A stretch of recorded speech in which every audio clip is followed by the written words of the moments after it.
que usted no tenía vicios ni fiesta ni nada, porque se dice que la persona que necesita más de eso son los viciosos, son los fiesteros, son los que no tienen. Pero hay muchas personas que dicen, es que mi vida es tan buena que yo no necesito a Dios. Sí. Ahí comienza mi camino evangélico, que como en todo lugar, debo aclarar, siempre es muy bonito. Pase, venga, vaya, aquí es bienvenido, aquí sí se habla de la palabra, aquí no se adultera la Biblia. Y oíamos al pastor decir, el día que escuche de mí decir cosas incorrectas de la Biblia, salga huyendo cuando hablo algo malo. Terminó haciendo un montón de cosas muy malas. La doctrina es de médicos, se la trae, sí, se la trae. Él hace la iglesia y pone la escuela. Y pone la escuela. Okay. Esta iglesia tenía una falsa doctrina. Sí, por supuesto que sí. Esta iglesia, empezando por los líderes, especialmente este pastor que dice usted, hubo abuso sexual en menores. Sí. Okay. Es una iglesia con gente de estatus económico alto. Sí, por supuesto. Entonces son gente millonaria. Entonces era como decir que este pastor liderado, ¿verdad? Solo a gente de ese estatus. De ese estatus. Entonces ahí comenzó a ver que la doctrina comenzó a entorpecerse. Sí. Hola, soy Rebe y este es mi podcast.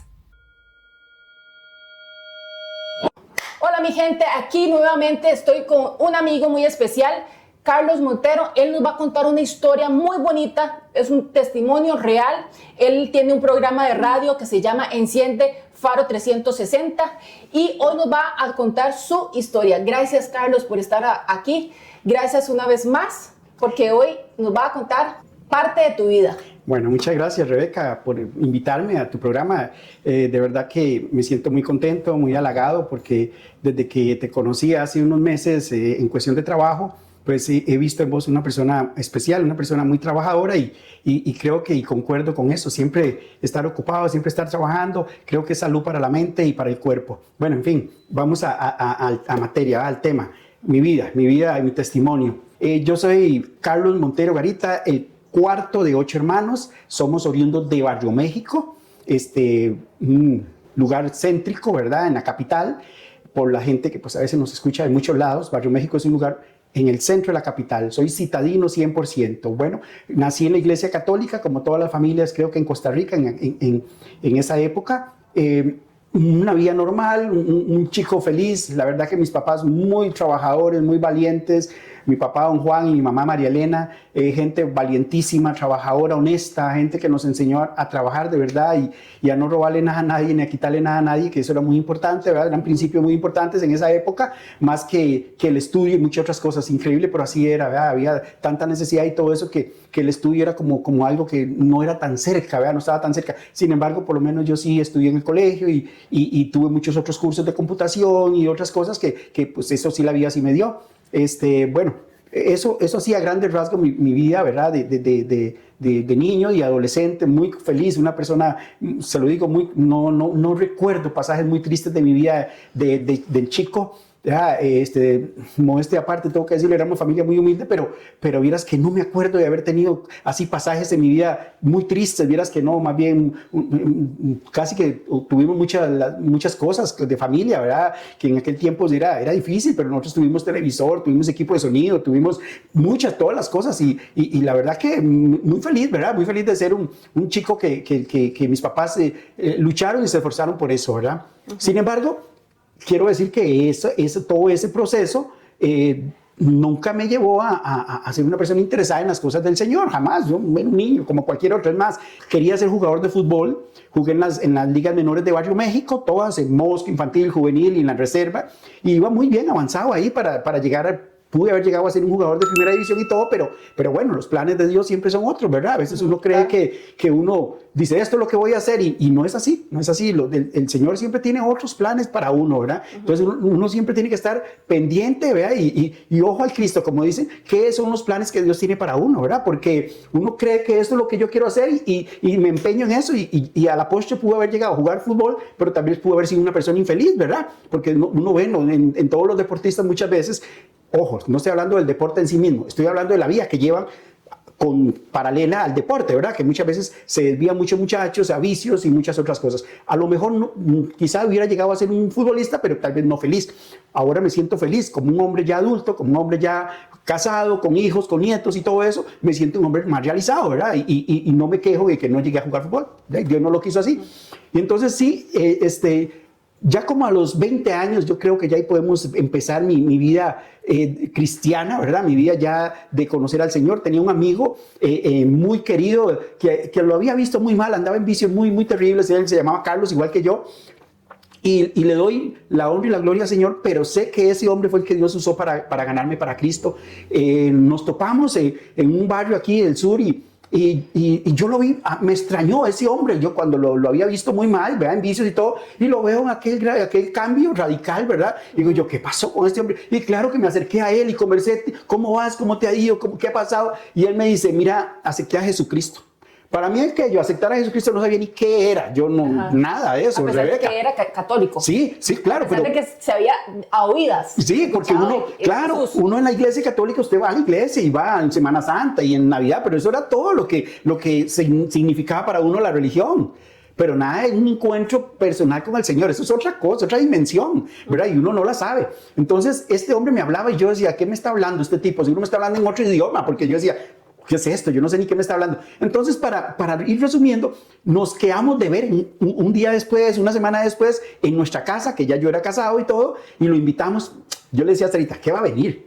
¿Usted era casado ya, a sus 20 años? Sí, no. Yo me casé a los 25. A los 25. Sí, lo que quiero decirte que a los 20 en adelante fue donde yo empecé a tener contactos de gente con la Biblia y todo eso, pero hasta los 25 fue que yo me convertí. Y Carlos, ¿usted era fiestero?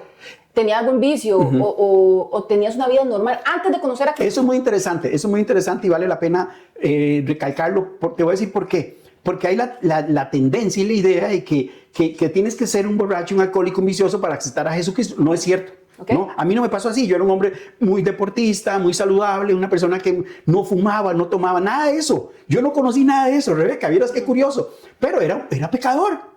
Era un pecador, aunque no era, yo veía de larguito a los amigos que tomaban y yo decía, esos pecadores, que seguro decía en mi mente, ¿verdad? Yo no soy como esos, vea lo delicado que es todos esos detalles, porque yo los veía así por debajo del hombro, porque yo no era eso, ¿verdad? Yo era un santito, ¿verdad? Y no es así. Entonces, para ir, sí, porque eso es importante, porque mucha gente puede pensar que como no es un vicioso, no es un alcohólico, no es X cosa, entonces yo estoy bien. Estoy bien con mi Dios porque no soy eso y no necesito a Jesús. ¡Qué engaño terrible! Y yo necesitaba a Jesús, pero en mi adentro creía que no. Bueno, llegó la bendita reunión. Yo le decía a Sarita, mi esposa, ¿qué va a venir ese hombre? Ni viene. Cuando me tocan un viernes la puerta, ¿verdad?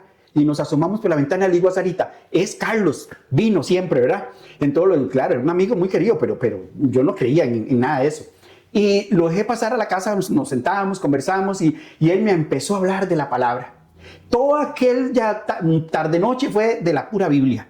A pura Biblia, ahí me agarró Juan 1, todo lo que es el Evangelio de San Juan, que es como la base para que uno pues entre como en razón de lo que uno es como pecador, ¿verdad? Entonces siempre se recomienda eso, empezar con el libro de San Juan.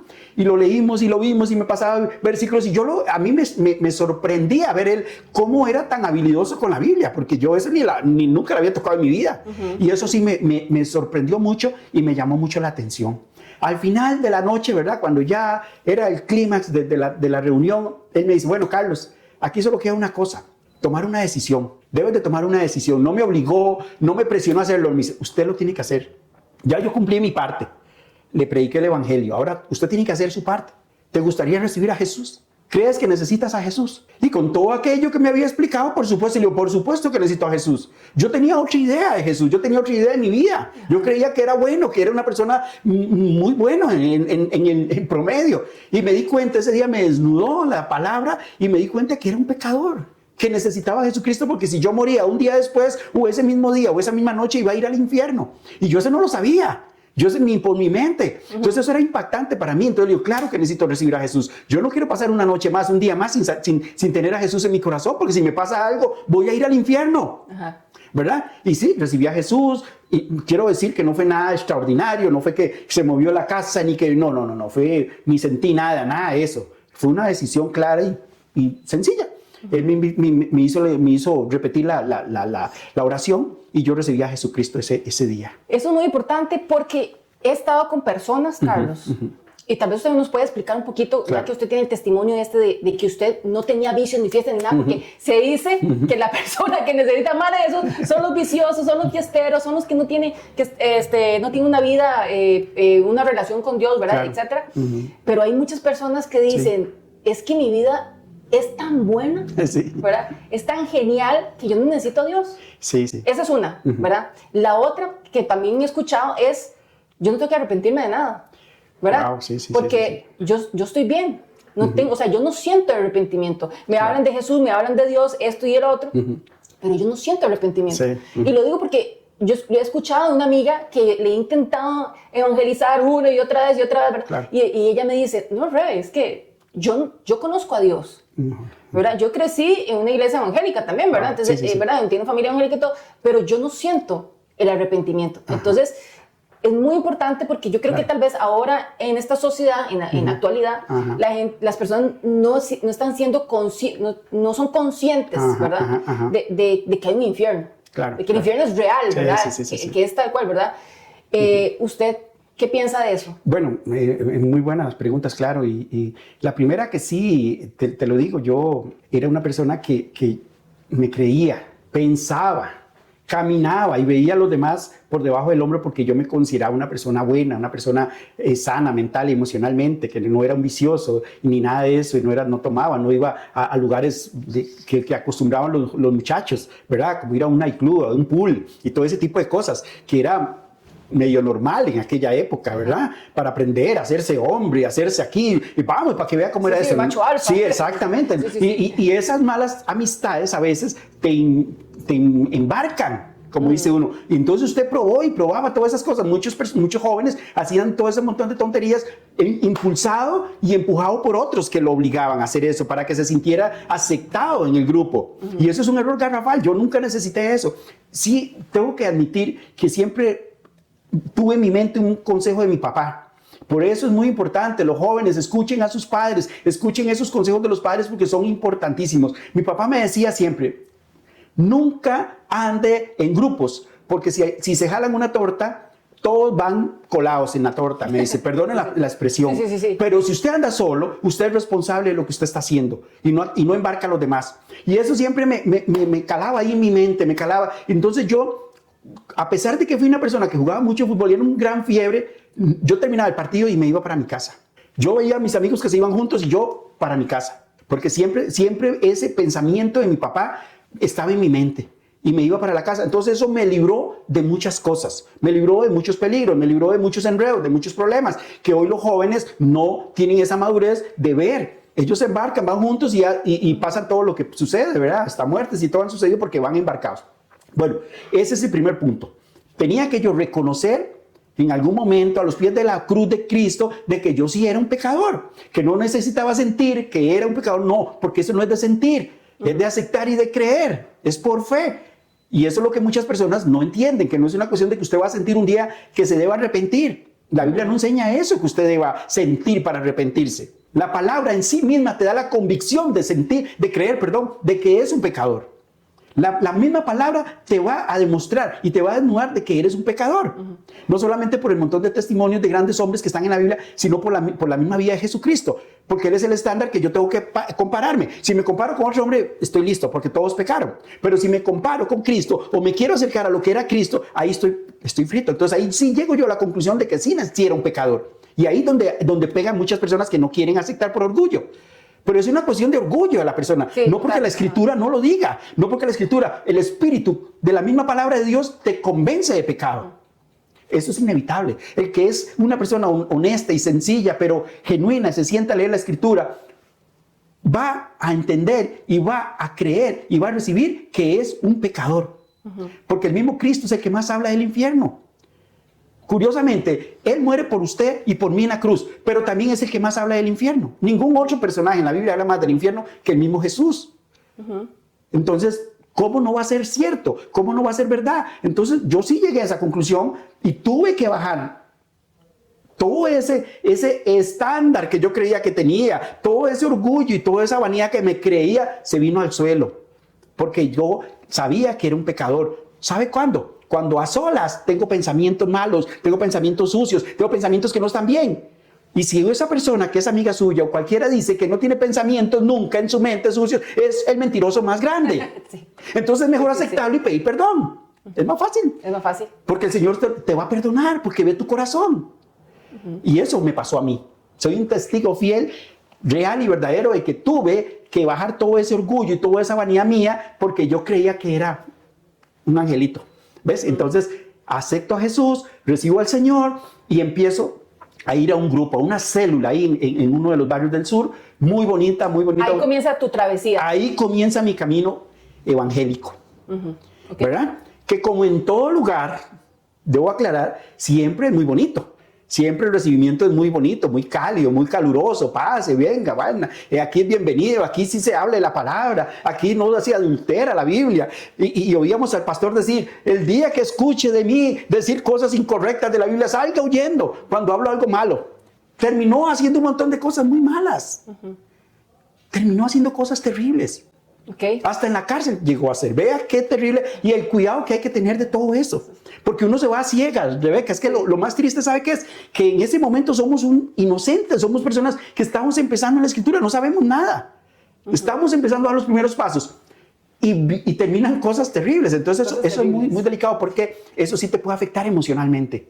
Eso te hiere, te golpea emocionalmente. Y por eso ven muchas personas reacias a la palabra, porque han visto y ponen su mirada en aquel hombre. Claro. En aquella persona. Es intachable aquel hombre. No, es un pecador igual que usted. Pero Carlos, para poder entender y ponerlo en contexto. Entonces, tú comienzas la travesía, ¿verdad? De conocer a Cristo, de seguir el camino, entras a una iglesia. Entra a una iglesia, ¿sí?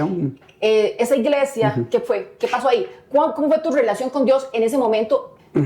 Ahorita yo sé que nos vas a comentar un poquito más de lo que sucedió y lo que pasó, que lo que acabas de mencionar, ¿verdad? Sí. Pero para nosotros es muy importante, digamos, ese caminar tuyo, esa relación con Dios, cómo usted fue creciendo, cómo fue usted madurando en la palabra, porque debo mencionar algo muy importante. Carlos es maestro de la palabra. Claro. Él fue formado en la palabra, ¿verdad? Él tiene varios títulos, ¿verdad? Varios estudios ahí. Ahorita nos va a comentar un poquito más de eso. Solo quería mencionar eso porque es muy importante, porque lo que nos va a contar él tiene mucho que ver. Sí, yo comienzo, voy a las reuniones, ¿verdad? Que lo curioso que yo percibí en ese momento, ¿verdad? Era que eran en una casa, no era en un templo como tradicionalmente se va, porque mi amigo iba a ese lugar.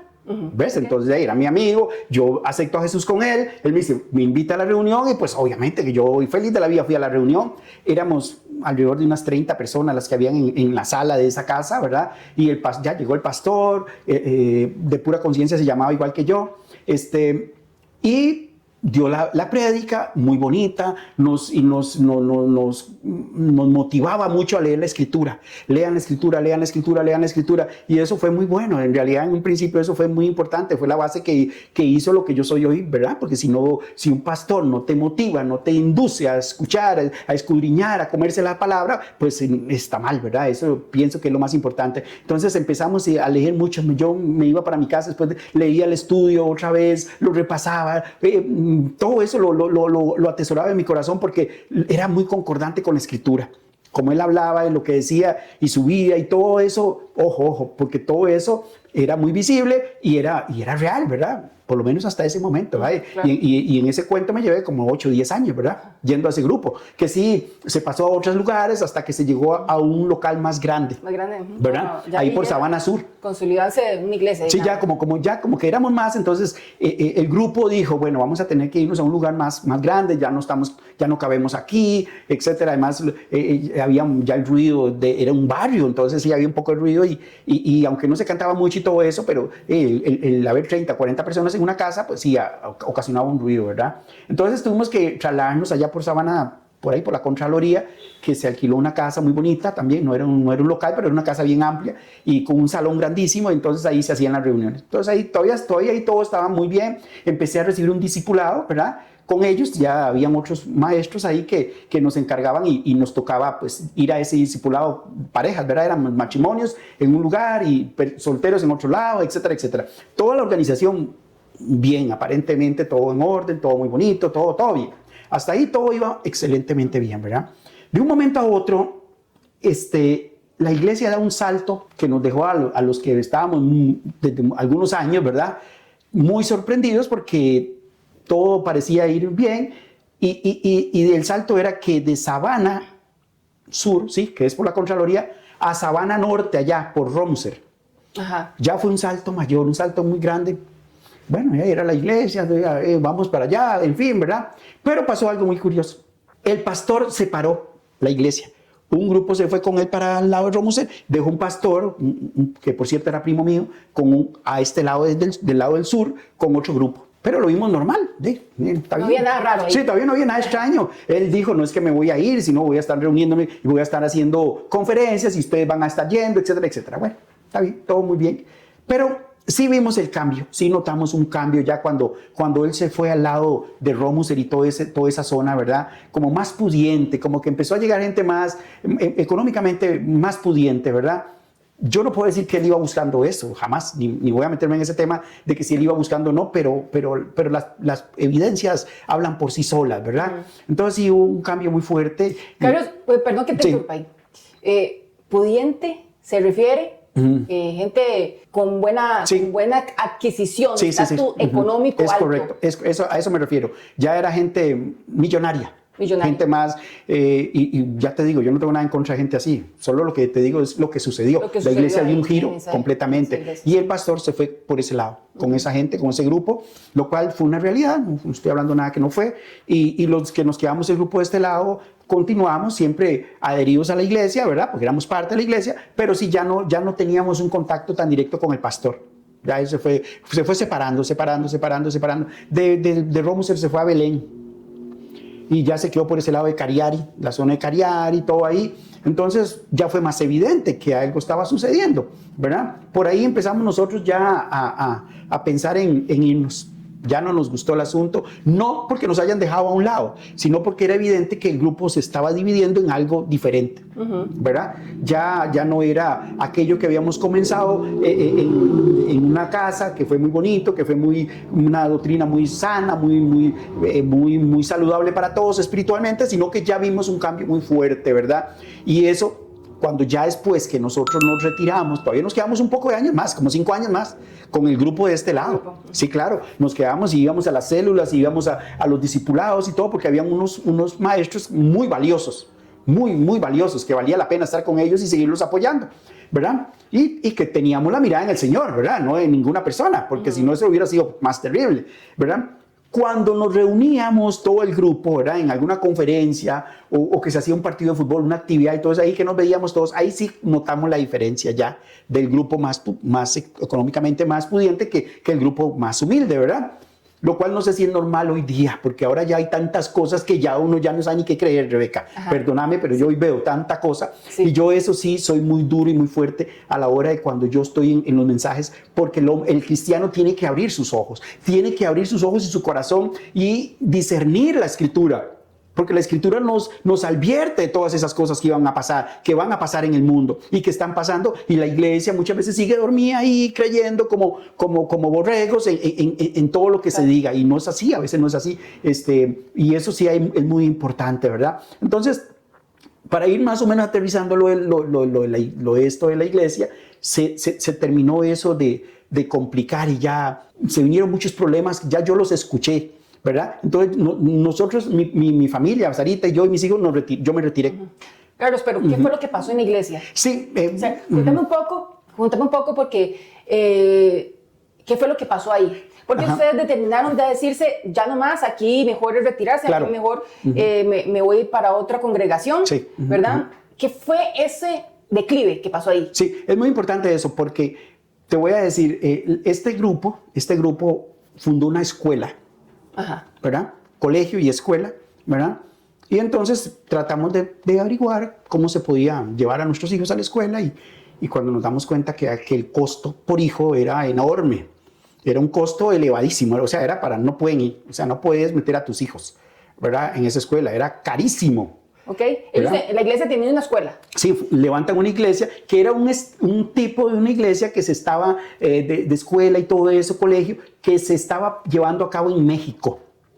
Ajá. En México de ahí se trae el modelo, el estilo, los libros, toda la literatura se traía de México. Como decir el dogma. Sí, sí, todo, exacto. La doctrina es de México, se la trae a Sí, Costa se la Rica, trae. él hace la iglesia y pone la escuela. Y pone la escuela. Ok. Y hasta le cambian el nombre a la escuela un poco, y ya a la iglesia, perdón, ya tenía otro nombre. Parece que adapta el Sí, nombre de... ahí hace una revolución ahí. Sí, sí, sí, Va girando, cambiando conforme va creciendo la iglesia. Sí, sí, ya se vio el giro enorme, ¿verdad? Entonces, el modelo ese mexicano lo establecen aquí y pues averiguamos, mi esposo y yo tratamos de ver cómo era, a ver si podíamos meter a nuestros hijos, porque y nosotros teníamos 3 hijos y estaban en esa edad de escuela y colegio, ¿verdad? Y obviamente ustedes querían meterlos ahí porque usted estaba, claro, esa es la idea. Antes de la iglesia, ¿verdad? Sí, creíamos que, sí, o sea, si Sí, van unos van otros, ¿verdad? Porque sí, es para todos o para ninguno, ¿verdad? Eso es lo que creíamos. Y por eso yo le digo a la gente, pónganse vivos, ojo al Cristo,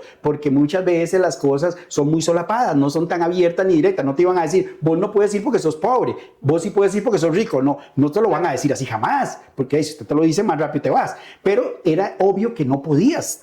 Por el costo, era elevadísimo, ¿verdad? El lugar donde uno vivía, a ir a la escuelita, bendita escuela esa, ¿verdad? Que al final nos dimos cuenta ni que el ministerio la reconocía. Imagínate qué terrible haber metido, toda esa gente que metió a sus hijos, tuvieron que volver a ir a hacer los exámenes de bachillerato por el ministerio porque no se los valía. Vea qué impresionante y el golpe para muchas familias. Claro. Porque usted confió y metió a tus hijos, primer año, segundo año, la escuela, colegio, para que al final te digan, esa escuela no la reconoce el ministerio.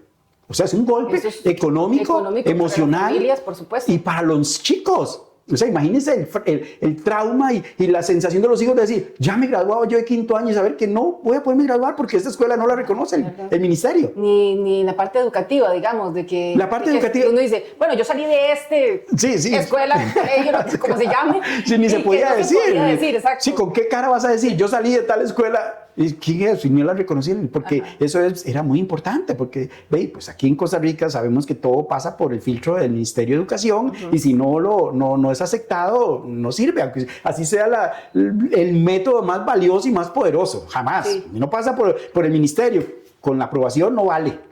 Porque sí había un buen inglés y todo eso sí lo admito, que los chiquillos salían, porque teníamos contacto con los chicos que iban y salían con un inglés perfecto, ¿verdad? En fin, entonces ves, todo eso nos fue dando a nosotros todo el argumento para decir, bueno, aquí no hay nada que hacer, aquí tenemos que retirarnos, tenemos que irnos mejor, busquemos otro lugar, no por la escuela ni nada, sino por toda la maraña que se estaba creando en todo eso, era mejor retirarnos. Y libremente nos retiramos, no hubo ninguna persecución, no hubo nada de nada, no, se fue echado, adiós, y no pasó nada. Después nos dimos cuenta ya desde fuera de la iglesia todo lo que sucedió, muchas cosas, porque teníamos contacto con algunas personas, aparte que había muchos primos y familiares míos que estaban ahí. Que estaban yendo ahí. Sí, estaban yendo ahí, claro. Aquel amigo mío que en un principio dije que se había convertido, que me había llevado a los pies de Cristo, él se había retirado muchos años antes. Pero yo no lo entendía porque él parece que tenía unas diferencias y yo no lo entendí. Tal vez si le hubiera puesto atención en ese momento, tal vez me hubiera retirado desde ese momento y no hubiera sufrido tanta cosa, tanta decepción y tanta cosa que yo y muchos pasaron, ¿verdad? Pero yo no lo capté en ese momento. Yo creí que era rebeldía de él, ¿verdad? Como suele pasar en las iglesias. Ese es un creyente rebelde que no quiere ajustarse, no quiere adaptarse. Y tenía la razón porque... Sí, porque ahora en las iglesias evangélicas, no todas, para no decir que... Sí. Para no generalizar. Sí, claro. Pero dicen, bueno, si usted no está sumiso dentro de mi autoridad de la iglesia, entonces eres un rebelde. Y te tachan y te etiquetan como rebelde mejor jalado, ¿verdad? Sí, eso es dolorosísimo. Sí, muy doloroso, claro. Porque usted dice, o sea, no tengo derecho a decir mi opinión. No tengo derecho a levantarme y decir, no estoy de acuerdo en eso. Es como una dictadura en cierto sentido, ¿verdad? Y pasa. Entonces, yo no lo capté. Debo decir que muy cerradamente estaba metido en la iglesia creyendo que todo iba muy bien. Y así nos duramos 5 o 6 años más, te lo digo. Y después cuando hice el recuento, fueron 17 años que estuvimos por ahí. Okay. ¿Cuántas personas estuvieron en esa iglesia? ¿Esa iglesia todavía está? No, yo no creo que eso. Debo decir que el pastor falleció, ¿verdad? Entonces, falleció. Sí. Pero, entonces contame un poquito más de la iglesia. ¿Cuántas personas estaban ahí? Sí, yo calculo en algunas conferencias que yo pude ir, porque eran bastante caras también, pude haber contado alrededor de unas 500, 600 personas. No creo que esa iglesia haya llegado a 1000 personas, a 1000 miembros, no lo creo. andaba en Era un más o rango... menos como por ahí. De Sí, distintos- iba con esa perspectiva, me imagino, de hacerse gigantesca, como muchas que hoy día hay, pero no lo logró. No lo logró y gracias a Dios que no lo logró, porque imagínense tantas personas que se ven afectadas, ¿verdad? Emocionalmente, espiritualmente, Claro. personas que ya no creen en el Señor porque vieron tanta decepción, ¿verdad? Y eso es lo más doloroso, que yo creo que en parte nosotros sí nos libramos un poco, porque sí muchos se quedaron después cuando ya se vino todo el problema con este pastor, ¿verdad? ¿Nos puedes contar un poquito sobre qué fue lo que pasó con este pastor? Este pastor, me acabas de decir que falleció. Sí, falleció en la cárcel. Este entonces fue, ¿cómo se dice? Muy reconocido. Sí, fue muy reconocido por cuestiones de respeto y a usted, más bien, no voy a decir nombre ni no voy a decir nada de eso porque me parece que no tiene ya sentido hacerlo, ¿verdad? Claro. Sí le advierto a la gente que pues pueden buscar la información en los medios y todo eso, porque sí salió y esta persona fue condenada a 40, 50 años de cárcel porque él se comprobó por medios legales, ¿verdad? Y los abogados y todo eso, el caso y los juicios y todo, de que hubo abuso a jovencitos. Y eso sí es muy delicado. Hubo abuso sexual. Sí, hubo abuso sexual y eso sí es muy delicado. Te digo, ya nosotros no estábamos en la iglesia, pero fue público eso. Entonces, vamos a ver, Carlos, esta iglesia tenía una falsa doctrina. Sí, por supuesto que sí. Esta iglesia, empezando por los líderes, especialmente este pastor que dice usted, hubo abuso sexual en menores de edad. Sí. Okay. Sí.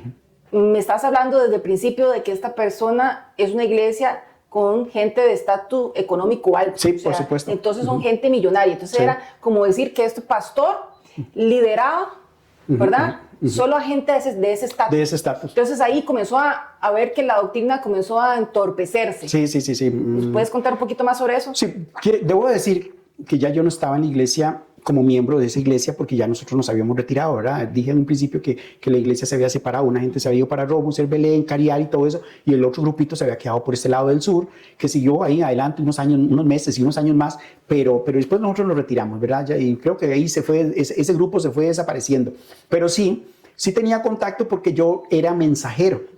Tenía una motillo y hacía de mensajero, ¿verdad? Y les hice muchos favores de mensajería. Entonces, pues, inevitablemente tenía contacto con algunos miembros, arquitectos, odontólogos, gente muy reconocida. Y pues, ya te digo, escuchaba cosas de que se rumoraba, de que este señor estaba acusado legalmente, ¿verdad? Usted sabe que todas esas cosas no se dicen de un momento a otro. Viene una investigación, viene un juicio y pasaron años hasta que ya se pudo comprobar y llevar a la persona a juicio, ¿verdad? Pasaron muchos años me imagino que sucedieron muchas cosas. Muchas cosas ocultas y después exactamente, empezaron a verse, ya ahora sí, ya se destapó el asunto, ¿verdad? Entonces, pero ya el daño estaba hecho. Sí. A la iglesia quedó prácticamente aniquilada. Personas, totalmente. Sí. ¿Usted conoce a algunas personas que fueron afectadas emocionalmente? Y si nos puedes contar un poquito de cómo fueron afectadas. Puedo decirle que no puedo decirle cuáles fueron las víctimas específicamente, porque eso no lo sé, ¿verdad? Pero eso sí, es muy privado. Pero sí conocí, digamos, personas que dicen, fui afectada emocionalmente, ¿verdad? Claro. Bueno, económicamente no, porque, ¿verdad? Porque estamos hablando de que son personas pudientes, Sí. No creo que en esa área hayan quedado muy afectados, ¿no? Sí, pero emocionalmente sí, porque digamos, yo me imagino que un padre de familia que le digan que su hijo o su hija fue abusado por el pastor, claro, que iban, que confiaban, que depositaba su confianza, ¿verdad? Incluso el cariño, ¿verdad? El lazo, el vínculo afectivo ahí, de que de repente... Sí, se le venga abajo todo ese escenario, por supuesto. No, fíjate que te voy a decir que en ese tiempo empezó el boom de los celulares, de los celulares finos y de aquellos grandototes empezaron a salir los celulares más pequeñitos, ¿verdad? Los Nokia, todos esos celulares que empezaron a salir más pequeñitos, esa fue esa época. Entonces, todavía no había una apertura de que todo el mundo tuviera celular, ¿verdad? Solo la gente más pudiente, valga la redundancia. Y soy necio en eso, pero es que pasó. ¿Verdad? Yo trabajé en una empresa y me dieron un celularcito porque yo trabajaba en la empresa, pero no era porque yo podía comprarme un celular. En ese tiempo, en ese momento, no se podía. Solo la gente más pudiente tenía la posibilidad de comprarse su teléfono celular. Entonces, no había una posibilidad de que se extendiera como hoy día, que una información de un pastor o un líder comete una desgracia así para una persona, se publica inmediatamente. En ese momento no. Sí, se viralice. Sí, claro, si hubiera sido un boom en este momento, y hubiera sido, ni sé si bueno o malo, pero sí se hubiera viralizado, se hubiera extendido como una plaga, todo eso, ¿verdad? Entonces, En ese tiempo, ya te digo, no todo el mundo tenía celular, entonces solo algunas personas podían tener esa posibilidad y me imagino que entre ellos se comunicaban. Mi hija, ¿verdad?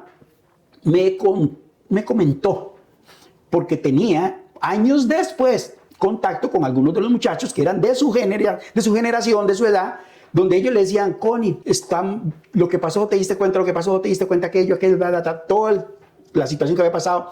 Y ellos le expresaban a mi hija, porque mi hija era una de esas rebeldes que no quería someterse a ellos. Mi hija era así, sí, y gracias a Dios que no se sometió, ¿verdad? Porque ellos decían eso, que ella no quería. Entonces ella escuchaba a los muchachos y muy dolidos, muy maltratados, muy golpeados, no solamente porque se dieron cuenta que amiguitos de ellos fueron abusados algunos, ¿verdad? Sino que no pudieron graduarse de bachiller en ese momento, tuvieron que volver a hacer examen y todo. Entonces todo aquello fue un golpe emocional muy fuerte. Imagínate que yo te digo, ya eso sucedió y pasó y me imagino que las secuelas para muchas personas todavía están vivas, ¿verdad? Las heridas están vivas todavía y por eso hay que tener mucho respeto y mucho cuidado de hablar esto, pero son cosas que pasan y que la iglesia tiene que avivarse, tiene que tener ese cuidado y esa sensibilidad de los padres, porque yo como padre muchas veces no le creía a mi hija lo que pasaba, porque yo tenía a aquel pastor en un nivel... Una idolatría. Sí, exacto, indirectamente, pero era una verdad. De que aquella persona era intachable. Que y mi hija, jamás, y mi hija me decía, papá, no es así, los muchachos están tristes, están dolidos, están deseando salir de ahí y los padres no quieren salir de ahí. Entonces es una llamada de atención a los papás, que nos pongamos alerta y vivos, que muchas veces estamos en lugares que es dañino para nuestros hijos, que los están afectando, que los están dañando emocionalmente, que no los dejan hablar, que no los dejan expresar sus opiniones. Y los papás ciegamente creemos que no, que es rebeldía de los chicos. Y en algún caso puede ser, pero en todos no creo. Entonces a mí quien me espabiló en cierto sentido parte fue mi hija. Porque ella me decía, pa, abra los ojos, vea lo que está sucediendo. Y ya después pues todo salió, ya le digo a la luz y pues obviamente ya no creer eso ya sería el colmo, ¿verdad? Sí. Viéndolo en los periódicos y todo eso ya el daño estaba hecho terriblemente a muchos jóvenes, a muchas jovencitas que pues, lamentablemente el exceso de confianza de los padres hacia este señor hizo seguramente que muchas veces quedaran las hijas solas en algún estudio, en algún discipulado, porque era la única manera donde podía esta persona abusar. ¿En cómo? En que las llamaba para alguna célula, algún discipulado o alguna enseñanza y necesitaba que viniera fulanita. Hoy día, gracias a Dios, creo, en algunos lugares un pastor no puede tener una reunión con jovencitos menores si no vienen sus padres. Sí, ya ahora hay más cautela. Sí, hay más cuidado, pero en ese tiempo debo decir que había exceso de confianza y muy probablemente que los señores dejaban a sus hijas, va con fulano a una reunión, y los dejaban ahí y después volvían.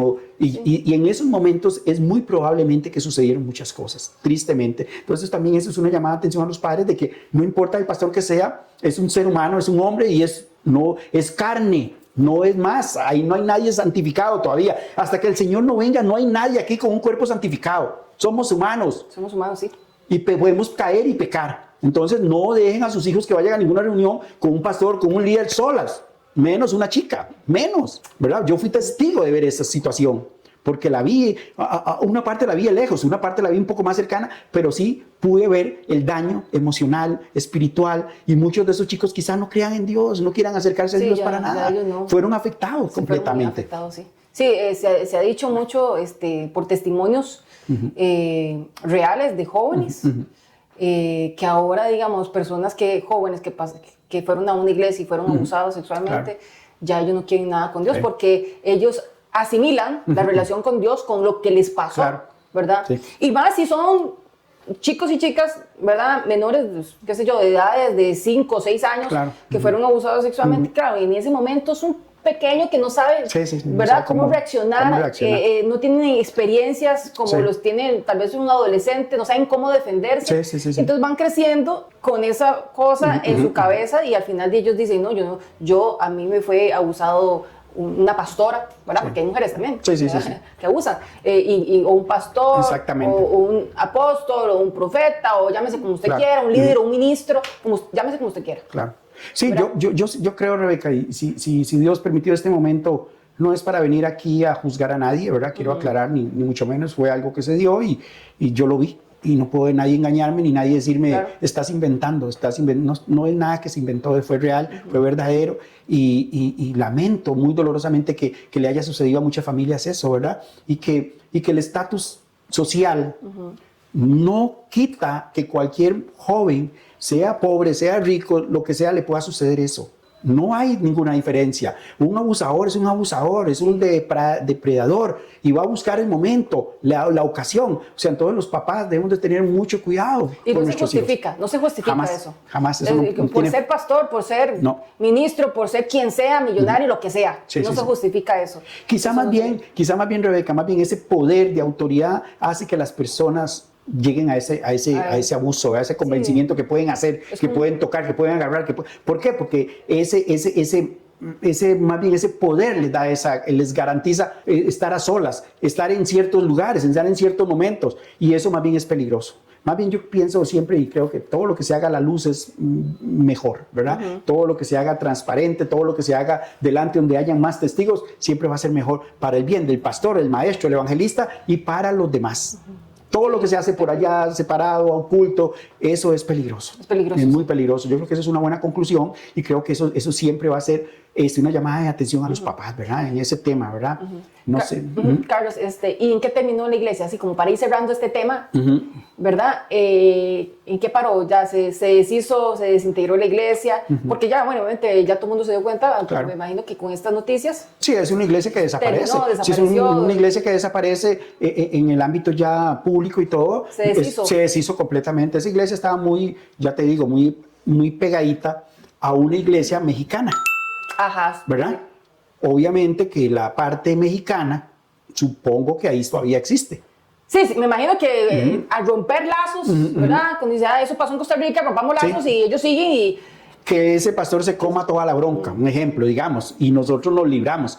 Pero es un germen, es un virus. Sí, creo que es un germen, porque le comento un poco, he escuchado de iglesias que se traen doctrinas de otras fuentes, de otros países, ¿verdad? Entonces, más que todo, la influencia de Estados Unidos. Claro. Si viene a estos de iglesias de Centroamérica, ¿verdad?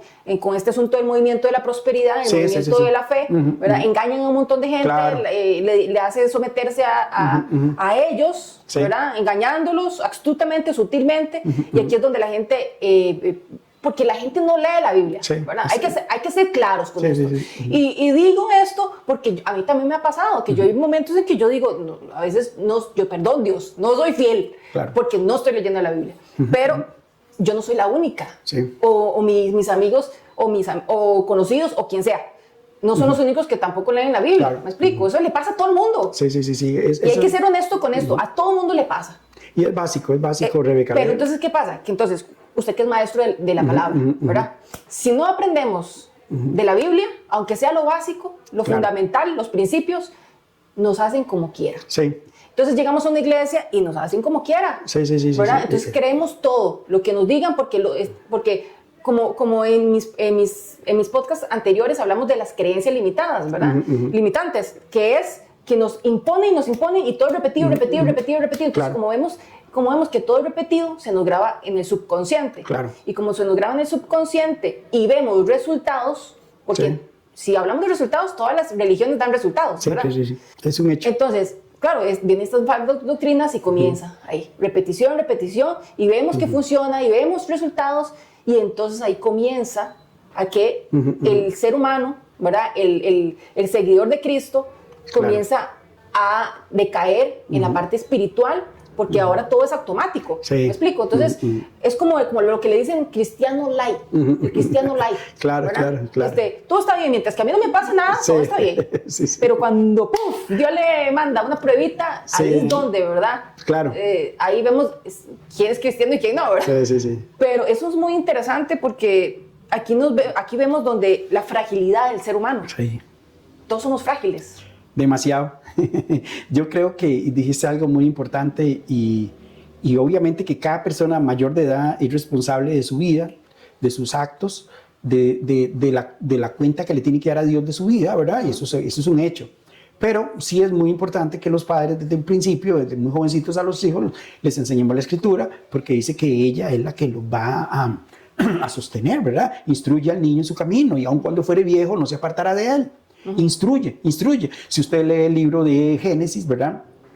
Levíticos, todos los primeros libros de la Biblia o libros del Pentateuco o de Moisés, como quiera decirle, todas las leyes que Dios le da a Moisés para que se las diga al pueblo de Israel, sanitarias, de doctrina, de enseñanza, de sacrificios, de holocaustos, todo lo que nada se pasa por alto a Dios de que era necesario para que el hombre viviera bien.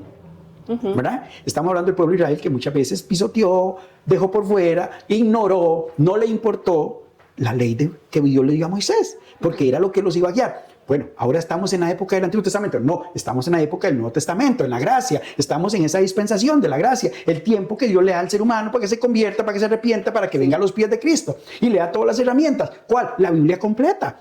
Porque recordad que en la época de Cristo, ¿qué es lo que había? La ley. ¿Verdad? No estaba la escritura completa. Todavía estaban vivos los discípulos, todavía Juan no había hecho el Apocalipsis, todavía ¿cómo se llama? El canon bíblico no se había cerrado, todavía había inspiración de Dios a través de los profetas, de los apóstoles que estaban fundando la iglesia, ¿verdad? Pero hoy no puedo yo excusarme de eso. Sí. Yo no le puedo decir a Dios, me abandonaste, no me diste las herramientas, me dejaste solo. ¿Quién le puede decir eso a Dios? Infinidad de grupos científicos, millonarios, poderosos han querido desvirtuar la escritura para eliminarla del mundo. La han sacado de escuelas, han hecho leyes, etc. ¿Se ha podido? No. Ahí está, vivita. Si pudiéramos trasladarnos en este momento a Israel, podríamos ver los escritos originales de montones de libros de la Biblia. Y todos coinciden, todos concuerdan. Sí. Ninguno habla paja. Todos dicen lo que dice uno, dice el otro. O sea que los escribas eran fieles, escribían y ponían literalmente todo lo que el otro le transmitía. O sea, es impresionante la exactitud que tienen los escritos. ¿Verdad? Entonces, ¿cómo no confiar en algo tan poderoso? Entonces, ningún hombre puede decirle a Dios, me abandonaste, no me diste las herramientas. Mentira. Hay Biblias de todo tipo, de todas maneras, de todos colores, de todas formas, de todos tamaños, para que usted lo escoja. Que no lo quieres hacer, es tu problema. Porque ya es una decisión, es el orgullo, es el orgullo que siempre el hombre va a escudarse para no hacer la voluntad de Dios. Eso es todo. Entonces es más fácil para mí decir, soy un intelectual, no necesito la escritura, no necesito la represión de Dios, no necesito el consejo de Dios porque soy una persona demasiado inteligente, demasiado capaz, demasiado preparado, tengo mis títulos, etc. Eso siempre va a ser hasta el último día de este mundo. El hombre va a querer luchar contra la palabra de Dios, contra la voluntad de Dios. Eso es así, Rebeca, lamentablemente. Y veremos muchas personas a quien amamos que van a morir diciendo, yo no creo en eso, usted está equivocado, usted está perdiendo tiempo, no crea en eso, deje de estar creyendo en esos cuentos. Yo prefiero creer en esos cuentos, prefiero creer en la palabra de Dios porque me da paz, me ha transformado mi vida, me da tranquilidad, me da gozo, puedo acostarme en mi cama en paz, que si muero no tengo miedo, no tengo temor de morir. ¿Cuántos pueden decir hoy, no tengo temor de morir? Claro. Tengo mi conciencia tranquila, mi corazón está en paz con Dios. No soy perfecto, no, pero creo en lo que Él hizo. Creo que lo que Él hizo fue suficiente para salvarme. Y eso es maravilloso. Sí. ¿Para qué me voy a complicarme la vida peleando contra el Dios Todopoderoso? Podría ganarle. Dígame quién en este mundo pudo ganarle a Dios. El demonio, Satanás, Lucifer, como quiera decirle, se quiso levantar contra Dios y fue expulsado. Pero Él dice que cuando lo expulsó Dios se trajo un montón de espíritus y ángeles y demonios. Muchos, millones. Y eso es lo que ataca al hombre hoy día. Nuestra lucha no es contra sangre ni carne, es contra huestes espirituales de maldad. Sí. Huestes, muchas que no se ven, no son tangibles, no los podemos agarrar, pero ahí están, haciéndote llevar ¿a qué? Al fracaso espiritual, no intelectual, no profesional, porque hay muchas personas muy preparadas, sí, pero su parte espiritual está en el piso, en el suelo, no tienen esperanza. Esa es la diferencia. Carlos, cuénteme, ¿cómo fue que usted empezó la aventura de ser maestro de la palabra? Usted salió de la iglesia. ¿Y quién lo incentivó, verdad? Bueno, incentivó no, sino... Motivó, digamos. No, tampoco motivó. Vamos a decir el Espíritu Santo. Claro, por supuesto. Que le digo, te despertó, no sé cómo fue, usted nos va a contar. Claro. Pero ¿cuándo fue ese momento en que el Espíritu Santo habló a tu corazón y dijo, Carlos, prepárase, vas a ser maestro? Sí, bueno... No fue así. No, porque también, ¿verdad? Hay personas que dicen, la verdad es que a mí no me pasó nada y simplemente le di. No. Siempre hay un llamado. Y siempre el hombre, el ser humano siempre tiene un llamado de Dios. Ahí siempre hay un llamado. Y lo que pasa es que muchas veces lo ignoramos por años. Quizá usted puede ignorar la voz de Dios por años. Y no es que Dios le dice, Rebeca, mira, te estoy llamando hace días, ven a contestar. No. Cuando uno ora, cuando uno está en su momento de oración, clama a Dios, le pide que le dé sabiduría, que le dé inteligencia, que le dé la capacidad, que le dé el don, todo ese montón de cosas. Usted oró, ya, se levantó, gracias Señor, amén, chao. Resulta que en la vida del ser humano le pasan cualquier cantidad de cosas, circunstancias, en la carretera, en el hogar, con la familia, con los hijos, con el trabajo. Todas son lecciones de vida que Dios le pone a uno para escuchar su voz. En muchas saldrás airoso, en otras vas a perder. Sí. No siempre se gana, pero siempre se aprende. Ojo, qué importante. No siempre se gana, pero siempre se aprende. Algo aprende usted. Usted dice, qué raro, esto fue durísimo, pero ¿cómo aprendí? ¿Cómo aprendí de esta enfermedad? Mi hijo estaba enfermo, casi se me muere, tal y tal. Pero ¿cómo aprendí? ¿Qué aprendí? A orar, a doblar rodillas, a clamar a Dios, a buscarlo. Eso es a estar con Él, a hablar con Él, buscar su camino, buscar su comunión. Porque si mi hijo está muy enfermo, ¿qué me importa? No me interesa hablar con Dios. Ahí quedó usted expuesto a que no te importa nada de Dios. Pero una persona consciente que quiere estar en los caminos del Señor, que quiere buscar su comunión, la santidad con Él, y usted ve a su hijo enfermo y no dobla rodillas, usted es perdonen la expresión, usted es un monstruo. Ya eso, que toque Dios tu hijo, por la circunstancia que fuera. No es que Dios dice, voy a enfermar a un hijo de Carlos, no. No, es que ellos se van a enfermar de muchas situaciones. Muchos serán pruebas, muchos serán consecuencias, muchos serán circunstancias, pero todas se aprende. Entonces a mí no me importa si fue una circunstancia, una prueba, lo que sea, yo voy a clamar a Dios. Entonces en todo eso, en el trabajo igual. Don Carlos, usted ya no lo ocupamos, usted quedó despedido. ¿Qué noticia más triste es para un hombre de hogar, que es la cabeza de familia, que hoy le digan, quedaste despedido, no lo podemos ocupar, no podemos tenerte más en la empresa, te agradecemos mucho, fuiste un gran empleado, pero chao. Sí, es muy duro, claro. O sea, por más que se lo adornen, usted sale caído, derrotado, destruido emocionalmente. Y usted tiene dos caminos. Lo acepta para bien o lo acepta para mal. Si lo acepta para bien, dice, Señor, aquí estoy. Tú sabrás qué harás, porque yo no tengo en este momento qué hacer. Y Dios empieza a trabajar. Y empieza a trabajar conforme a tu corazón. Pero si usted dice, lo que suele pasar muchas veces, ¿para qué? No servís para nada, Dios, que me abandonaste, que aquí, que allá. Entonces está cerrándote la puerta. Cuando Dios le da una respuesta a uno y uno dice, mira, aquel trabajo, tanto que lloré yo por ese trabajo, ¿cómo lloré? Mira, hoy estoy en algo mejor. Me dieron un trabajo más, tal vez no gano más, no, pero tengo más tranquilidad, tengo más tiempo, no puedo ir a la iglesia, ahora sí puedo ir, no puedo hacer esto, pero ahora sí puedo hacerlo.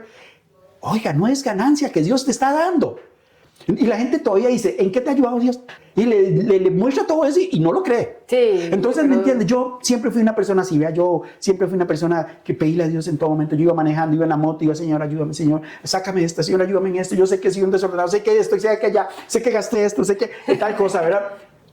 Y venía y Dios me daba una respuesta. Otra respuesta. Y yo me venía, hasta que venía así, porque decía yo, no puedo pelear contra Dios, todo me lo resuelve, todo me lo ayuda, todo me lo da, de una manera o de otra salía adelante. Entonces, ahí empieza yo mi deseo, ¿verdad? Ese anhelo por servir. Y muchas veces lo intenté en iglesias, pero no pasaba, porque tal vez no era parte de la cúpula, tal vez no era parte del grupo, tal vez no era parte importante, porque pues, yo siempre era así, ¿verdad? Medio atarantado. Me dicen algunos amigos, me dicen que usted siempre anda en carrera, es súper activo, lo aturde a uno, ¿verdad? Entonces yo decía, y tal vez no sé si eso era mi personalidad, que a muchas personas, líderes, no les gustaba o les chocaba o yo qué sé, ¿verdad? Pero entonces digo yo, bueno, Deis, Dios no me hizo pegado con nadie. Yo puedo trabajar para Él solo también, de alguna manera, ¿verdad? Aunque vaya a una iglesia y todo, pero puedo servirlo, ¿verdad? Entonces ahí nació la idea. Me invitó un amigo a un programa de radio en Radio Costa Rica. Es una emisora que pues, es muy abierta a eso, a los temas cristianos, a los temas evangelísticos, y fui con él como invitado. Y este amigo me llevó, hicimos como 10 programas, yo no sabía nada de locución ni nada de eso, lo admito, nada de eso. Él me decía, prepárate un tema X y yo cuando estemos en el programa, y yo te voy dando preguntas y vos hablas y aquí, etcétera, etcétera. Bueno, entonces fuimos la primera vez al programa y ya me dice, vea Carlos, así, ¿cómo vamos a hacer? Que nos pusimos de acuerdo, yo voy a hacerte preguntas, usted me contesta, cuando yo te levanto la mano es que ya aparece y ta. Bueno, fuimos y me acuerdo que el primer programa fui con Sarita porque estábamos cumpliendo años de matrimonio y nos entrevistó él porque éramos conocidos y amigos y ahí hicimos como 10 programas. Llegó un momento que él me dice, bueno, Carlos, otra vez me vuelven a dejar por fuera. Me dice, yo creo que ya mejor lleguemos hasta aquí, cada uno por su lado, muchas gracias, sí, chao. Y nos separamos de ahí.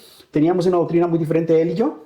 No pasó nada como personas, como amigos, porque siempre nos hemos conocido de toda la vida, pero paramos el programa ahí. Entonces yo me fui para la casa, ¿no? Quedé con aquella inquietud de que digo yo, no, pero yo puedo hacer el programa. Y empecé a orar, Señora, ayúdame, Señor. Y Sarita me impulsaba y me decía, tienes que hacer el programa, tienes que hacer esto, tienes que hacer... Y ella me seguía diciendo y yo no creía, yo me rehusaba y decir, no, Sara, yo no creo que pueda hacer eso. Y ella me insistía, vea lo importante de escuchar la voz de la esposa siempre, a los que somos casados, a los que tenemos un hogar, a los que tenemos un matrimonio, de escuchar a la esposa. No seamos tercos, escuchemos a nuestra esposa porque siempre tienen consejos muy valiosos.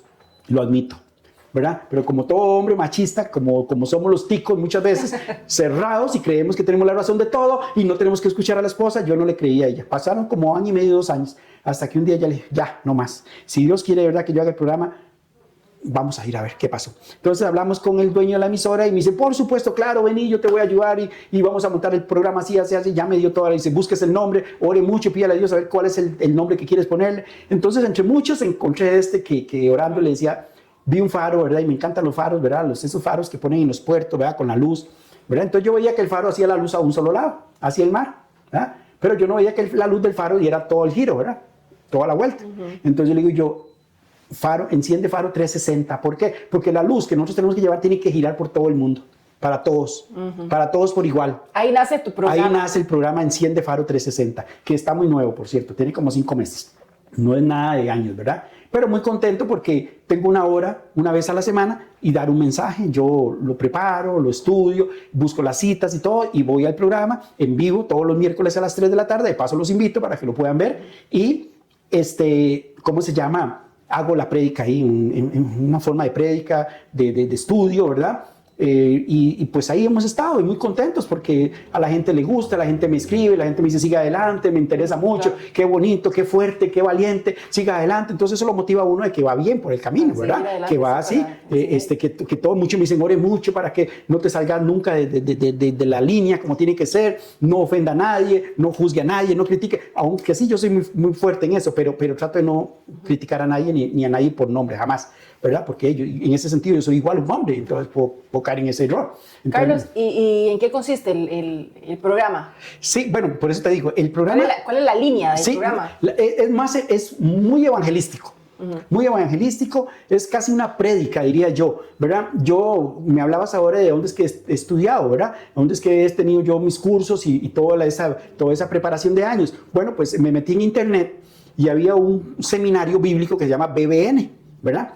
Por cierto, aquí en Tibás está una oficina de BBN, no sé si la conoces. No. Por donde está la soda que se llama las sopas. Aquí en la calle que va para Santo Domingo. Bueno, en esa misma acera donde venden solo sopas, ese restaurante que vende solo sopas, muy bueno aquí, ahí está BBN, es una emisora cristiana, ¿verdad? Muy viejita. Ya sé dónde es. Sí, muy viejita, pero muy doctrinal. Entonces, yo me metí en BBN, en internet, y encontré el seminario bíblico.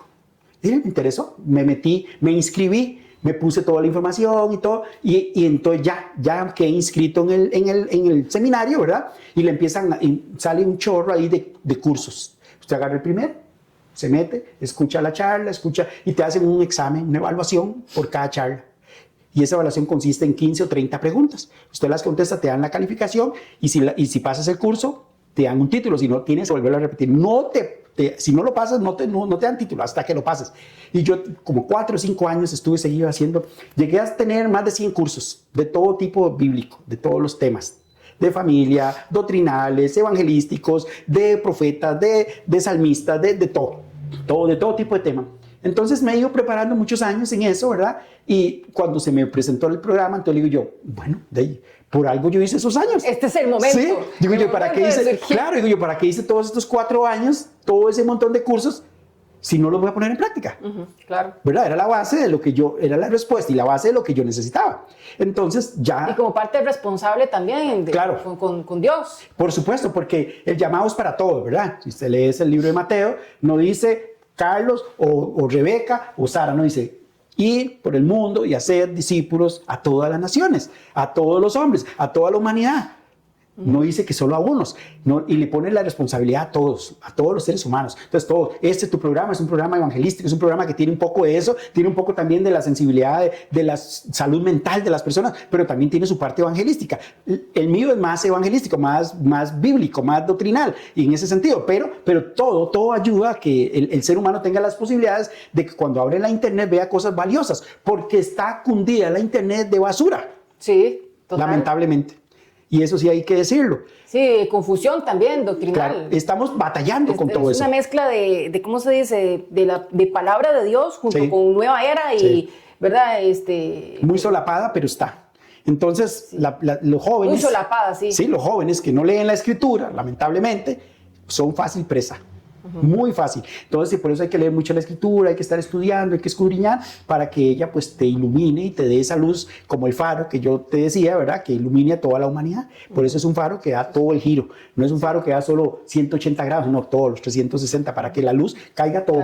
En todo. Y esa fue la idea que creo que Dios pues la prueba porque no estoy inventando algo nuevo, ni estoy inventando el agua, ni estoy inventando nada nuevo. Es solamente que el hombre tiene que abrir sus ojos a que la luz puede caer en cualquier momento. Claro que sí. Vea, usted llega a la iglesia y en un momento a otro, el mensaje que ese pastor dio, ese puede ser el mensaje que usted estaba necesitando en ese momento. En ese momento, sí.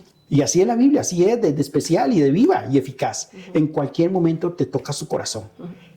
Carlos, para ir finalizando, Sí. para ir finalizando, me gustaría que le dieras un mensaje a aquellas personas que necesitan de Dios en este momento. Claro. Un mensaje de evangelización, un mensaje que llegue a ese corazón que a veces uno dice, oh, Dios, he intentado todo en esta vida y todo me está saliendo mal y siento como que no avanzo y siento que como que el corazón se está volviendo de piedra. Sí. Usted le puede dar ese mensaje a esos hombres también. Claro. Que también a veces los hombres son como muy quisquillosos, ¿verdad? Porque las mujeres somos dados más emocionales, Sí. somos más emocionales en el sentido de que cuando nos hablan de Dios y nos tocan una palabra, ya caemos. Claro, ¿verdad? claro. Obviamente hay mujeres que no, ¿verdad? Que hay mujeres que también se necesitan, como te conté con esta amiga, Sí. que es, o sea, no y punto, hay manera. ¿verdad? No hay manera. Pero darles ese mensaje a esas personas que de Claro. verdad lo necesitan. Sí, bueno, yo te voy a decir algo, quizás en este momento, después de haber dicho todo lo que hemos hablado, ¿verdad? De mi vida, de mi familia, de mi hogar, de la experiencia con todo esto que viví, que experimenté en mi vida, y le doy gracias a Dios porque estoy aquí todavía al pie del cañón, confiando en el Señor, creyendo en su palabra, creyendo en que Él tenía la razón de que todo esto que me sucedió era para crecer, para hacerme una persona mejor, para hacerme una persona más cuidadosa, para haber puesto más cuidado en mis hijos y todo eso, ¿verdad? Entonces tengo toda esa experiencia para decirle en un programa o en tu programa, decirle a los hombres, a las mujeres, tengan mucho cuidado, cuiden a sus hijos, cuiden a su familia, que es un tesoro valiosísimo del cual tenemos que dar cuenta, ¿verdad? Eso es muy importante, porque los hombres creen que no tienen que darle cuenta de su familia, sí tienen que darle cuenta. Sí es cierto que los hijos cuando crecen hacen su vida, pero hay una gran responsabilidad de los padres, ¿verdad? Y los padres hoy día estamos más metidos en mi profesión, en mi trabajo, en el fútbol, en un montón de cosas que no son malas, pero no hacen que mi familia esté bien cuidada espiritualmente. Dejemos un montón de esas cosas, se lo digo a todos esos hombres, esos varones o mujeres que hoy día pues tienen esa responsabilidad hoy día de educar a sus hijos, porque hoy día pues hasta eso es lamentable, ¿verdad? Mucha separación de las parejas y hay mujeres que tienen que asumir esa responsabilidad. Entonces, ¿qué les digo? Bueno, dejen a un ladito, por lo menos en algún parte del día, en algún lapso del día, y fíjense en sus hijos, en sus movimientos, en lo que están viendo en los celulares, en lo que están viendo en las tablets, en lo que están viendo en la televisión, porque hay mucha basura que está dañando la mente de los hijos, que está dañando el corazón de los jóvenes, que no pueden escuchar la palabra porque se está engrosando, se está endureciendo, y la palabra no va a penetrar ahí jamás, menos si no lo han practicado los padres desde bien pequeños, porque le voy a decir una cosa, como padres podemos hablarle a los niños aún estando en el vientre de la madre. Desde ya ahí les podemos hablar, desde ahí ya les podemos hablar, les podemos leer salmos, les podemos leer la escritura, porque ellos lo escuchan. Pero si no lo hiciste, no se sienta mal, no se sienta culpable, no se sienta que no hizo nada, no, empiece ya. La clave es empezar ya. Yo le digo a esos hombres y a esas mujeres, empiecen ya a leerle a sus hijos. Si están pequeños, mejor. Pero si ya están muy grandes, lo que tienen que hacer es orar mucho por ellos, ¿verdad? Orar mucho por los hijos. Primero usted, primero uno mismo, porque el problema soy yo mismo. Arregle su vida con el Señor.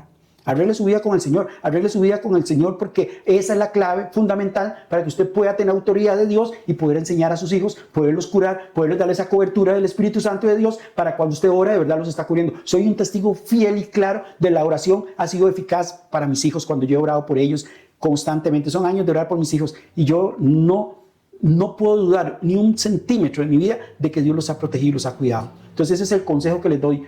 Vuélvanse al Señor para que ustedes tengan la autoridad de Dios y puedan cuidar y poder orar por sus propios hijos.